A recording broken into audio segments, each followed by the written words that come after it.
we have culture, okay, or cultivation of viruses. So viruses can be grown in vivo within a whole living organism, plant or animal, okay?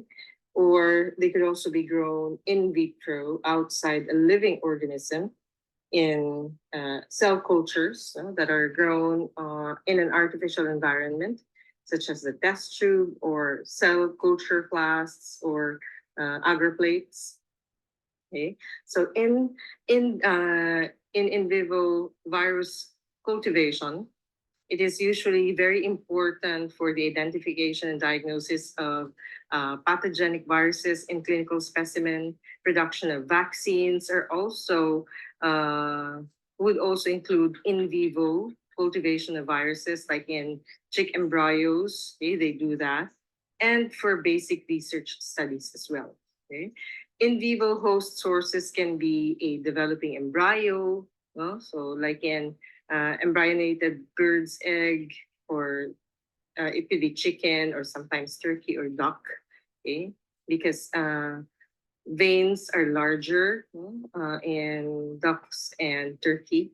Okay, and then it could also be a whole animal. So usually mice are used, for in vivo cultivation of viruses. Okay. So the embryo or host animal serves as an incubator for viral replication. Okay. The location within the embryo or the host animal is very important. Many viruses have tissue tropism. Okay. So they have specific, what do you call this, host cells that they attack, primarily because those host cells have the receptor sites for the viruses. Okay, so they exercise tropism, okay, or specificity, okay, in attacking several cells, primarily because those cells that they attack are the only ones have the receptor sites for them to latch on. Okay, so again, it's important to note the location of your uh, inoculation within your host. Okay? So um, it has to be introduced in specific sites for growth, because of viral tropism. So within an embryo, target sites usually include amniotic cavity. Okay? So we have the uh, chorioallantoic membrane, so we can inject viral agents in this area. Okay? So amniotic cavity, and then the yolk. Okay? So those are the usual areas, target areas for uh, infection sites. Okay? So in vitro cultivation like this, so outside a host, but we still make use of living cells to culture them. Okay, so this a very good example includes bacteriophages grown in the presence of a dense layer of bacteria. Okay? So this cloudy area here are actually a lawn of E. coli. Okay? So the culture media that they usually use for cultivating viruses in vitro is 0.7% soft agar. So usually you make use of 15%. So that's going to solidify. It will not allow bacteriophages to move. No? So for cultivating bacteriophages, we make use of really soft agar, so 0.7%. So they're grown on petri dishes like this. Okay. So for lytic bacteriophages, lysing of the bacterial host, okay, can be readily observed when a clear zone, so it's not zone of inhibition, but this time this is a plaque. Okay, so the clear zone that you see on the lawn of bacteria are called a plaque. So these are areas wherein the bacterial cells have already lysed. So what you see is the agar, and there are no more E. coli in this area. So as the phage kills the bacteria, many plaques are observed, so among the cloudy bacterium lawn. Okay? So when you do this, there are also dilutions. You dilute the amount of um, bacteriophage, present in the solution. Okay, so cultivating viruses would involve preparing your uh, nesting area for your viruses, and that would be cell cultures. Okay, so cell cultures are perfect for detecting viruses. This will help us. The cell cultures that you will prepare, okay, will provide the correct type of cells to support viral replication. Okay? So it would also be perfect for detecting cytopathic effect and to check, okay, the morphology of the cytopathic effect. Okay? So you have conventional cell cultures because nowadays we have different types of cell cultures. We have microfluidic systems, we have 3D, okay, cell cultures, 2D cell cultures are conventional. Okay? So there are a lot of different types of cell cultures, okay, that are done, okay, to ensure that your viruses will survive. Okay, so usually it takes more effort to prepare your cell cultures than to grow your viruses in them. Okay. So conventional cell cultures, okay, in conventional cell cultures, the cells are grown in usually a monolayer on the bottom of the cell culture flasks or dishes. So this is a cell culture flask. Okay. So they are a little bit awkward to handle compared to petri dishes. But of course, this one provides more um, safety and security because it comes with a screw cap compared to petri dishes, which can be easily opened. Okay. So cells are moistened and nourished by immersing them in cell culture media. Okay, so you can make use of eagle medium or the Dulbecko's modification of the eagle medium or the DMEM. Okay? So a lot of the laboratories and research facilities now make use of the DMEM. Okay, so this comes with um, fetal bovine serum. Okay? So this is incubated for 48 hours at least. Usually at 37 degrees Celsius with 5% carbon dioxide, which would mimic the internal environment of the human body. Okay, so after 48 hours, it is expected that the cells have already reached about um, 90% confluency. Okay, so there would be a lot, okay, of viruses, of cells rather, inside the culture. So this is the time for you to subculture it. Okay, so once you've reached about 90% confluency, or they're almost close together, okay, it's time for you to transfer some of your cells into another uh, culture flask or dish that would contain fresh cell culture media. Okay? Otherwise, after 48 hours, it would be 100% confluency. Okay? Your cells are too sensitive, they're too closely knit, okay? They would start dying off. You don't want that to happen. Okay?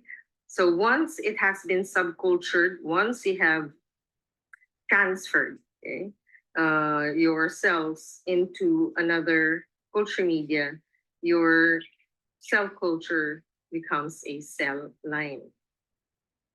Okay. Now there are different types of cell culture lines. We have the primary cell lines. Okay. We have the um, low passage, okay, cell lines, and the continuous cell lines. Okay. A cell culture again becomes a cell line once it has been passed or subcultured. Okay, so if a primary cell line is subcultured, it will be the low passage cell lines. Okay. Now, continuous cell lines are usually those that are collected from, or those that are actually cancer cells. Okay? So cancer cells are quite abnormal because they're able to um, grow, into a large number after a certain period of time. Okay? So for primary cell lines, so these are freshly prepared from animal organs or tissues. Okay? So cells are extracted from tissues by mechanical scraping or mincing to release the cells, or by an enzymatic method using trypsin. Okay? So trypsin is also used to separate, or to inhibit the cells from sticking together. Okay?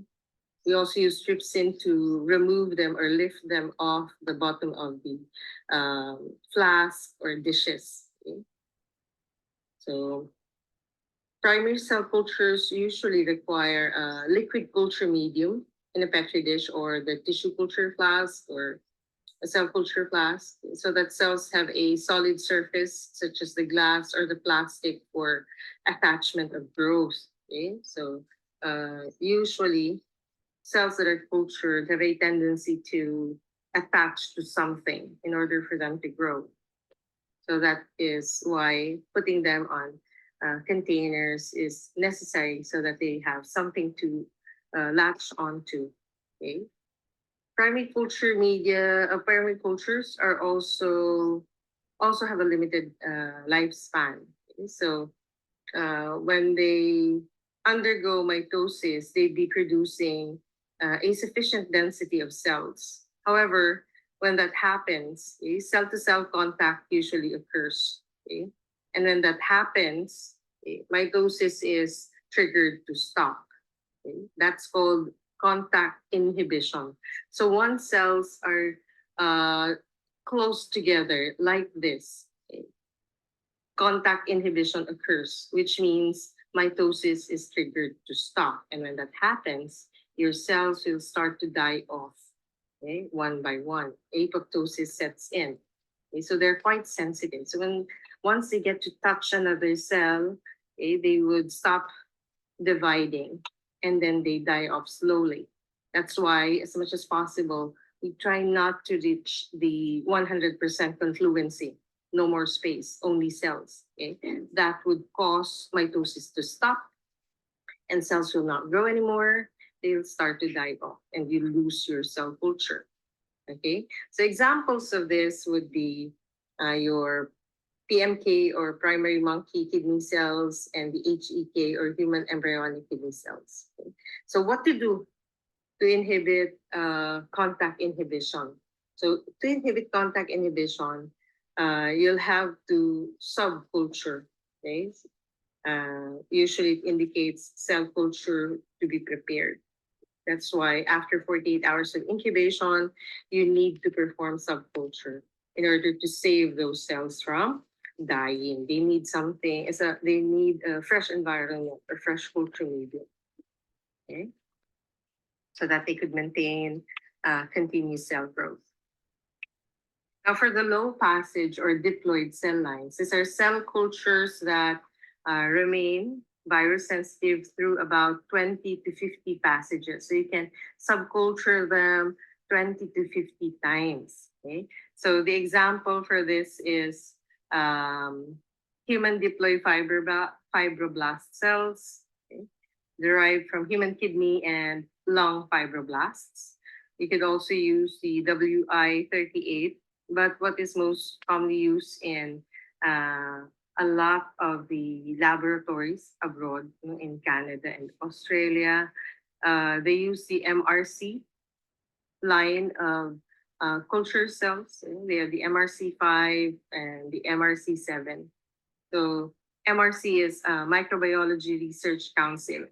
So cell line 5 or cell line 7.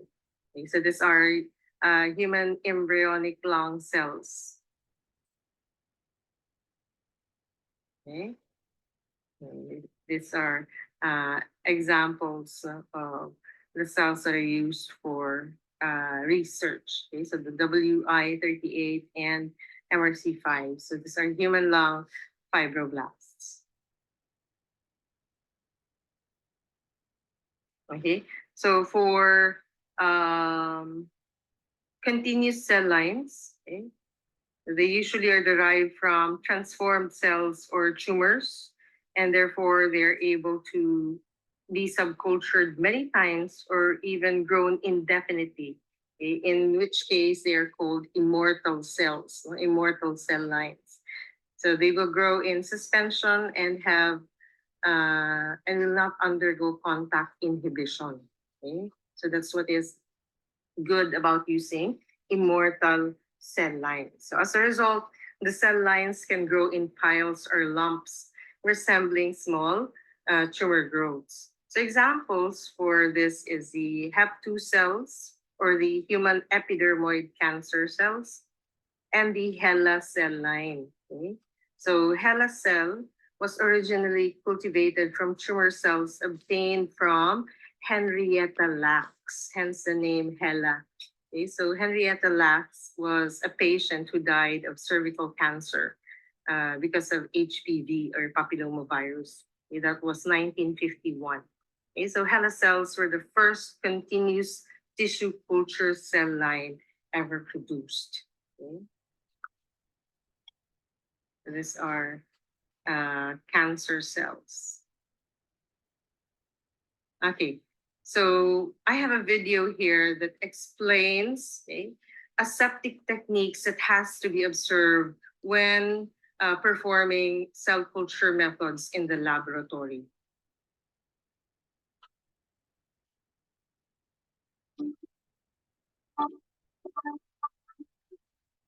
Successful cell culture depends heavily on keeping the cells free from microorganism contamination. This can be accomplished with proper knowledge of sterile environments, working slowly and deliberately, and following all of the guidelines for sterile technique. Always wear basic personal protective equipment, or PPE, when working in the laboratory. Talk to the safety team at your institute for your required PPE. Also, remember to review the MSDS information before working with any media or reagents. Wear closed-toed shoes and clothes that cover your legs.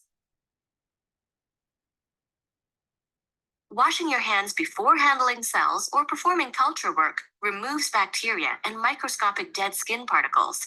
Dead skin cells can be a potential source of contamination. A 70% ethanol wash kills microorganisms that could contaminate the cultures. Cleanliness is one of the most important parts of sterile technique. Always clean the hood before and after use. Spray alcohol should not be used in any area where a flame is being used due to the fire hazard. The outside of containers carry dust and contaminants. Remember to clean each item placed in the hood with ethanol. You may choose to spray the item before placing it in the hood or immediately after, as demonstrated. As you clean the item and place it into the cell culture hood, put it in the correct position. Enter the hood with your hands in a forward motion. Try not to sweep across the front and disrupt the airflow. Proper setup of the cell culture hood includes not overcrowding the work surface. Not only does this increase the risk of contamination through accidental touching, but it also interrupts the airflow through the chamber, which will not maintain the sterile field. For the same reason, it is important to keep the front sash in the lower position when working. The basic idea is to keep your media and reagents sterile by only touching them with sterile objects. Using sterile media, reagents, and supplies is a big step in keeping your cultures free from contamination. Notice how the cell culture hood is set up to make the following actions easier. The pipette aid is on the right side, so you can easily control the pipetting in your right hand. Reagents are in the center back, so you can easily open the bottles and pipette from them. It is very important to have the setup in this manner, so you're not crossing your hands or supplies over top of sterile items. We'll now demonstrate the basic technique of handling a pipette and a bottle of medium while aseptically supplementing DMEM with non-essential amino acids. When opening the pipette package, be sure the pipette does not touch anything non-sterile. Grasp the pipette high on the neck. Insert the pipette into the pipette aid. Turn the desired measurement marks toward you and then discard the wrapper. Discard any pipette you accidentally contaminate. Only open your media, reagents, and supplies in the cell culture hood. Opening these items outside the sterile field will result in contamination. When holding the cap, it is important not to touch the inside edge, or you could contaminate it. Replace the cap as soon as possible. If you must set the cap down in order to free your hand, set it down with the interior surface facing down. When pipetting, try not to touch the pipette to anything non-sterile, particularly the outside of containers, or contamination could result. Each pipette should be used one time and discarded, or washed if using glass pipettes. Reusing pipettes by dipping directly into another media bottle or by leaving it standing in a media bottle increases your chances of spreading contamination. Gently mix the contents after supplementation. Labeling the bottle after supplementation is a good laboratory practice. Sometimes you'll need to transfer large volumes of liquid from one container to another. The best way to transfer is always to use a sterile pipette, but with practice, it is possible to aseptically pour instead.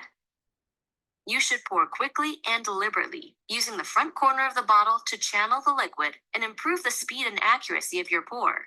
Any spills should be wiped with ethanol immediately. When passaging cells or changing their medium, the basics of aseptic technique are the same. Only open the containers in the sterile field.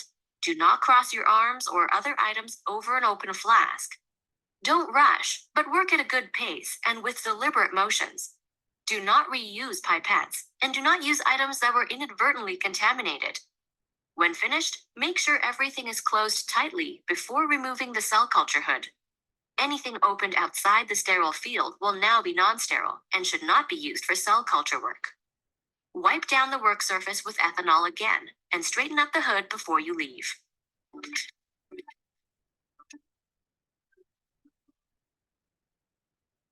Okay, so I hope you were able to observe um, the aseptic techniques applied by the technologists in the video, because those are exactly the same techniques that are observed in all laboratories, especially those that are engaged in research and making use of cell cultures in identifying viral agents. I wanted to show you that because not all of us medtechs are able to or would have the good fortune to practice the profession in those fields, in research, in cell cultures. Some of us, or a lot of you, are only passing through this phase because your next stop is actually to go and study medicine, right? Okay, so some who are engaged in the practice of medical technology are simply medtechs. Okay? So only a few of us are able to cross over to research and perform this thing. So I want you to see this at least, so that you'll be aware of what are usually done in research labs, okay? Catering, identification of viruses via cell cultures.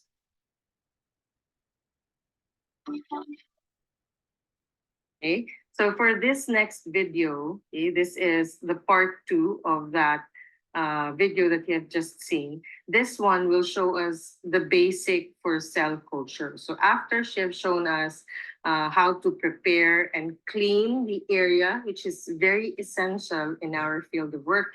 So now I will show you what are the basic steps done in preparing your culture media. This is not yet a viral culture inoculation, but this is just what we do to prepare the media that you will use for culturing viruses. Unlike how we prepare culture media for bacteria, we simply cook them, okay, mix the powders together, and create that gel material for our bacterial culture. But for viruses, it takes a lot of effort to prepare the culture media. Okay? More than half the effort that we put into planting our viruses into those cell cultures. So watch and learn, because a lot of us will not be able to practice this. So at least through this video, you will be made aware of how they do it, in research laboratories.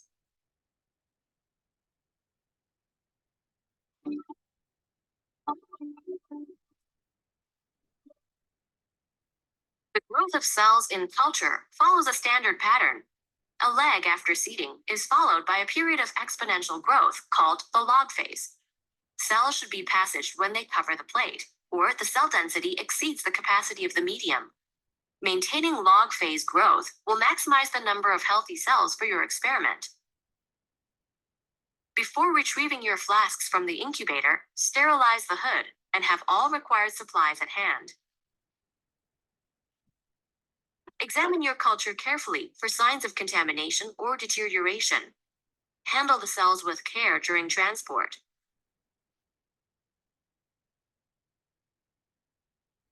For adherent cells, remove the spent medium from the flask using a sterile pipette.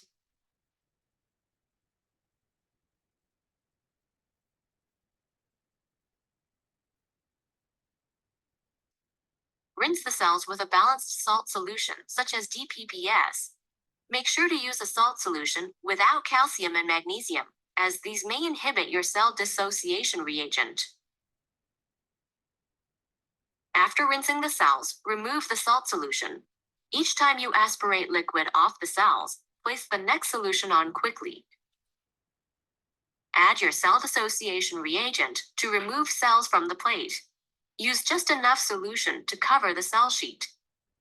Consider using a gentle dissociation reagent, such as Triple Express, to avoid damaging your cells during dissociation.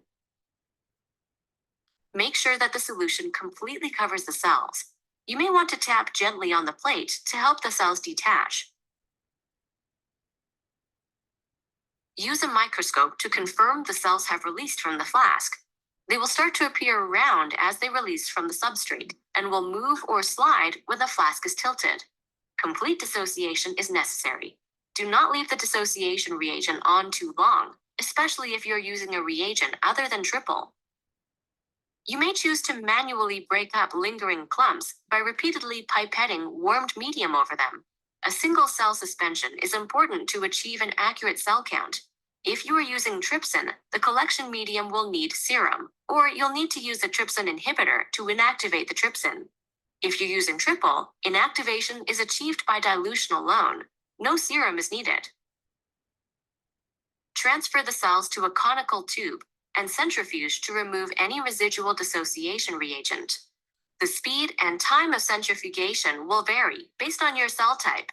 After centrifugation, you should have a well-formed pellet. Remove the medium from the centrifuge tube with a pipette and discard the medium into a waste container. Try not to disturb the pellet. Resuspend the pellet with warm, complete growth medium. Gentle pipetting will disperse the cells to ensure a homogeneous solution of single cells. Remove a small sample for cell counting. Trypan blue is used when counting cells to indicate the ratio of live to dead cells. The stain turns dead cells blue, but healthy cells with an intact membrane will remain white or colorless. Using the microscope, count the total number of cells and the number of dead or blue cells. Based on your cell count, determine how much additional fresh medium to add for optimal seeding density. Add the required medium, mix the cells gently, and pipette the solution into fresh flasks. Cap the vented caps on your flask tightly. If the caps are not vented, cap loosely. This keeps contamination out while allowing adequate gas exchange. Use a north-south, east-west motion to evenly distribute the cells and transport the flasks to the incubator.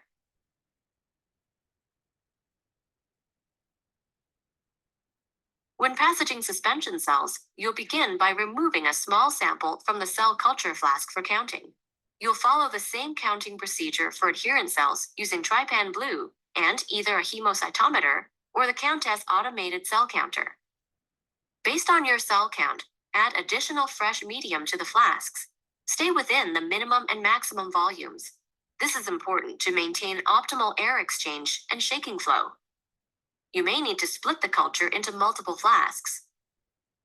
Cap the flasks appropriately, depending upon whether they are vented or not, and return them to the incubator.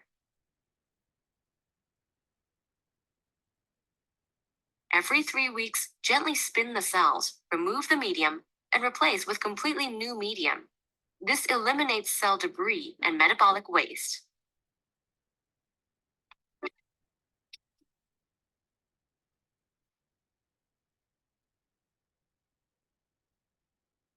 Okay, that's simply for preparing your culture media.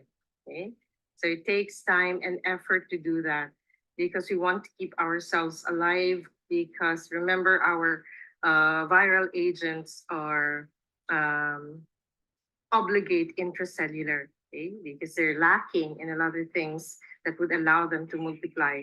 They would really need living cells, healthy cells, in order for them to replicate, successfully.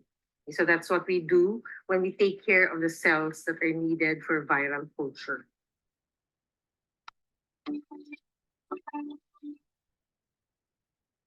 Okay, so what are the uses of the cell cultures?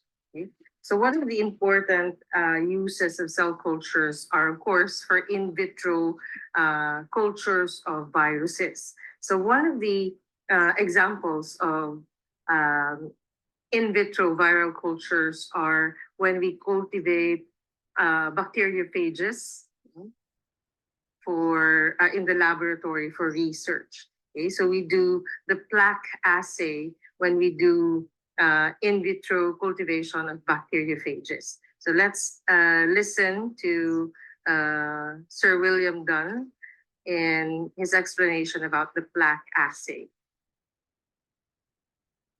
This is a really quick video.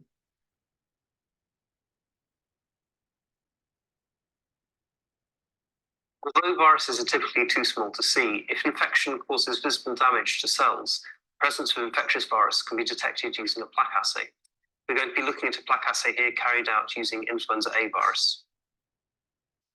To begin with, you need to have indicator cells which are permissive to infection. Here we're using trypsin to remove cells from flasks, and we're seeding them in 6-well dishes. By the next day, a confluent lawn of cells, a monolayer, will have grown. We then take a sample containing virus and carry out a 10-fold serial dilution. By doing this 6 times, we'll span a range of dilutions from 1 in 10 right down to 1 in a million. The indicator cells are then washed and infected with the different dilutions of virus. Whilst the infection is taking place, we weigh out some agarose, mix it with phosphate buffered saline, and heat it to dissolve it. This is done to increase the viscosity of the overlay suspension. Normally, newly released virions will diffuse through the media and infect all of the cells in the dish.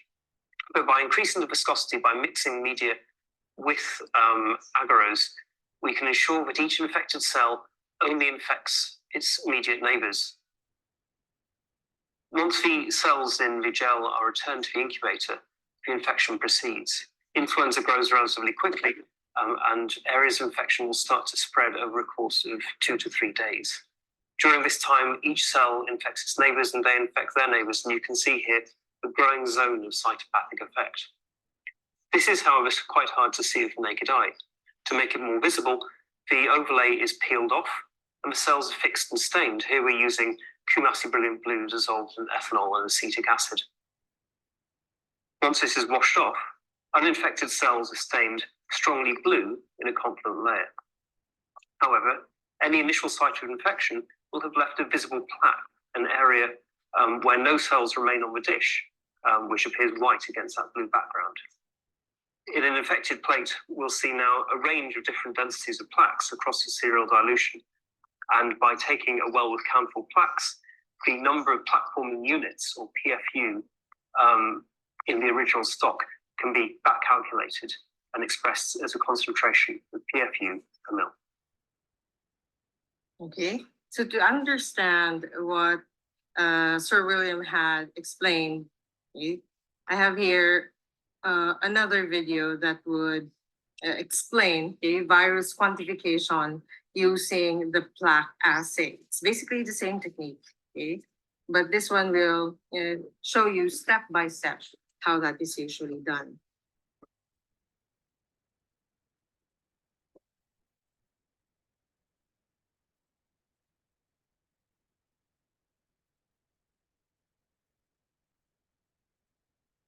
Emerging infectious diseases are usually caused by virus infection. How to quantitate virus is important because it will help virus research and vaccine development. Virus quantification is to count the number of viruses in a specific volume to determine virus concentration. Plaque assay is the standard method used to determine virus concentration in terms of infectious dose.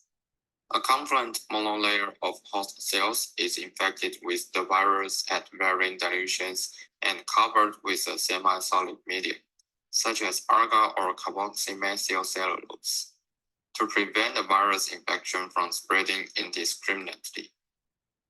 A viral plaque is formed when a virus infects a cell with the fixed cell monolayer. The virus-infected cell will lyse and spread the infection to adjacent cells where the infection to lyse cycle is repeated.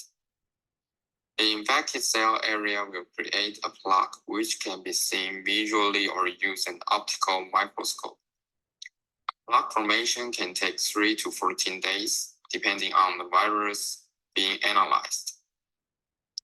Plaques are generally counted manually, and the results are used to calculate the number of plaque forming units per sample unit volume.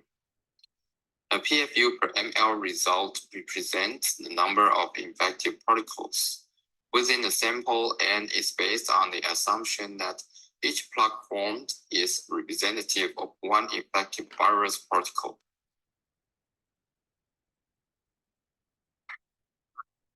And Department of Medical Biotechnology in Changchun University. Today, I'm going to show you how to perform plaque assay. We use this experiment to determine viral titer and purify a clonal population of virus. Okay, let's get started. Seed cells into 6-well plate and incubate at 37 degrees Celsius for 24 hours. The cells should be 90% to 100% confluent. The first step is to dilute virus. Virus is sold at 37 degrees Celsius in water bath. Bovine serum FBS may affect viral infection, so we use the culture medium without FBS to dilute virus. Each tube contains 1080 microliter culture medium without FBS. Next, add 120 microliter of virus into the first tube. Mix well and take 120 microliter of virus into the next tube. Make 10 times zero dilutions with the following tubes.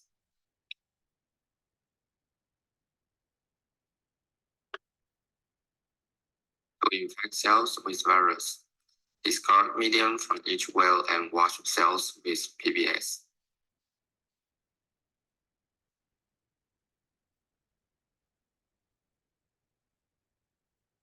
Then add 500 microliter diluted viruses into each well.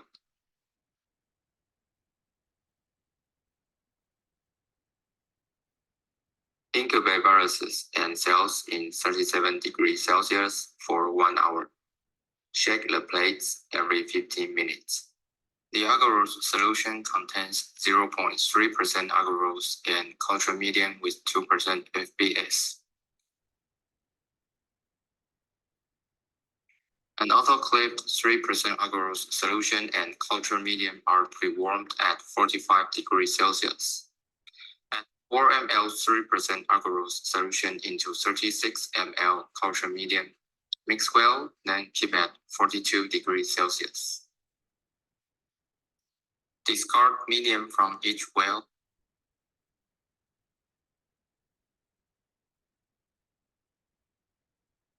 And wash cells with 500 microliter PBS.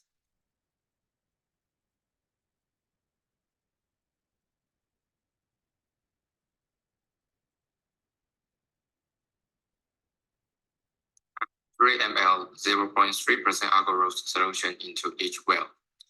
Keep it at room temperature until agarose overlay solidify. Then incubate the plates at 37 degrees Celsius for 60 to 84 hours. Fix the cell with 3.6% formaldehyde solution at room temperature for 1 hour to 24 hours. Remove formaldehyde solution, then wash out agarose overlay. Stain cells by 0.5% crystal violet at room temperature for 1 minute. Rinse each well with tap water and reed plugs.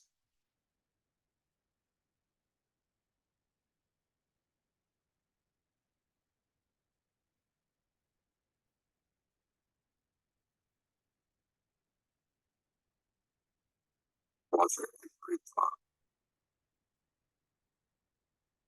Okay, so initially, no, in that layer of culture media or cell media, no, with the virus, they used the cell media without fetal bovine serum as it interferes with the growth of the viruses. However, for the overlay, the agar that they place on top of the cell culture media, to protect us or the technologists from unwanted infection, they put a cover on top of the cell culture with an agar overlay. That one contains DMEM, if you notice the label. So it has Dulbeco's modified eagle medium plus FBS. That one already has an FBS or the fetal bovine serum and 3% agar. Okay, they use PBS for washing. Okay, that's phosphate buffer serum and a solution rather, phosphate buffer solution. And they made use of formaldehyde to fix the viruses. So formaldehyde is used to inactivate viruses, and crystal violet was used as a stain, just so we will visibly see the plaques. Okay, so the white areas that you see there are devoid of living cells. They have already been lysed by the infecting virus. Okay? So per plaque forming unit, that's the unit for quantification of viruses in the plaque. So the number of plaques, a plaque assay rather. So the number of plaques that they see times the concentration of the viral agent present, would give us the number of viruses per plaque forming unit for PFU. In bacteria, we use the colony forming unit, or CFU. Okay? So plaque forming unit. So this is cell 3. Okay? For this one is control, negative control. This one is the first concentration. Of course, there will be a lot more of the viruses here in this concentration. Okay? And then this one would be the last dilution. So almost no plaques are observed. Okay? Now, apart from plaque assays, we can also make use of cell cultures to observe for cytopathic effect. So remember, cytopathic effects are also observed via the serological method, right? Cytology and histology method rather. Okay, so we can also make use of noting CPE on viral cell cultures, not just on tissues that has been stained in the histopath laboratory. So even in viral cultures, we get to observe cytopathic effect. Okay? So this is how, you have already seen what 0 hour would look like. So about 90 to 100% confluence of cells. So there's that cobblestone appearance or arrangement of cells, signifying that they're there and alive. But after a few hours of incubation with the viruses, there are observable changes that we see. Okay? So cells, the arrangement of cells has been disturbed. Okay? So there is the formation of syncytia, early formation of syncytia here. And of course, the Warthin-Finkel deformation for measles. Okay, so cytopathic observation of cytopathic effect is also done on cell cultures.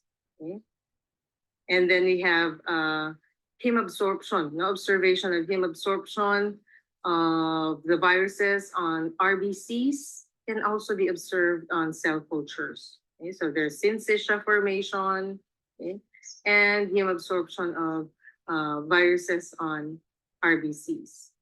Okay.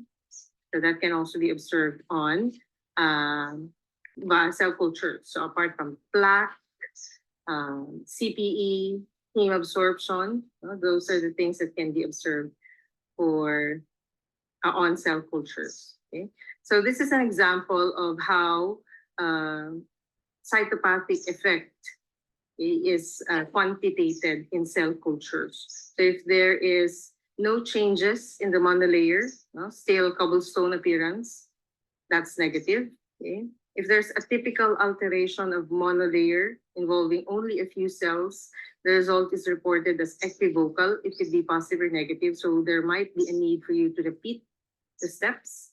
Okay. A 1 plus is given if about 1 to 25% of the cells exhibit CPE. So that's about a fourth of the quadrant, okay, or of the cell cultures in the 6-well dish. Okay. Plus 2 plus for 25 to 50% cell changes in the monolayer. 3 plus for 50 to 75% of the cells that have already changed, and 4 plus if 3/4 or the entire cell number in the culture has exhibited cytopathic effects or abnormal changes. Okay. So to summarize our topic for today, so my apologies for having to give you 2 parts lecture for this. Okay. It's because we have very limited time for finals and a lot of the days that you're supposed to meet have activities. Okay.